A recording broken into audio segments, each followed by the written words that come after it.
নমস্কার বন্ধুরা, টলিপাড়ার সবথেকে গরম খবর, ভাইরাল মুহূর্ত আর আপনার প্রিয় তারকাদের অজানা গল্প সবকিছু একসাথেই পেতে চোখ রাখুন একটাই জায়গায়, টলিটুন।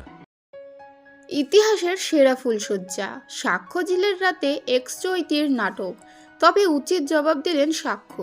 বাংলা টেলিভিশনের ইতিহাসে এমন ফুলশয্যা বোধহয় আগে কখনো দেখা হয়নি। সাক্ষ্য ও ঝিলের বিয়ের পর ফুলশয্যার রাতে শুরু হয়ে গেল টানটান নাটক। তবে সবকিছুর মাঝেও দর্শকদের মন জয় করল সাক্ষ্য, একজন আদর্শ স্বামী হিসেবে। ফুলশয্যার রাতে হঠাৎই অসুস্থতার নাটক করে হাজির চৈতি।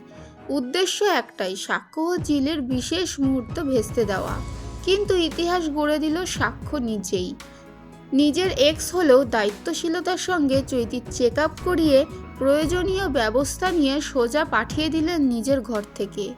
এই দৃশ্যেই বোঝা গেল সাক্ষ্যের মতন স্বামী ইতিহাসে একজনারই হয়। তবে এখানেই শেষ নয়। চৈতির নাটক বুঝে সাক্ষ্য শুধু ভদ্রতাই দেখায়নি, প্রয়োজন মতো উচিত জবাবও দিয়েছেন।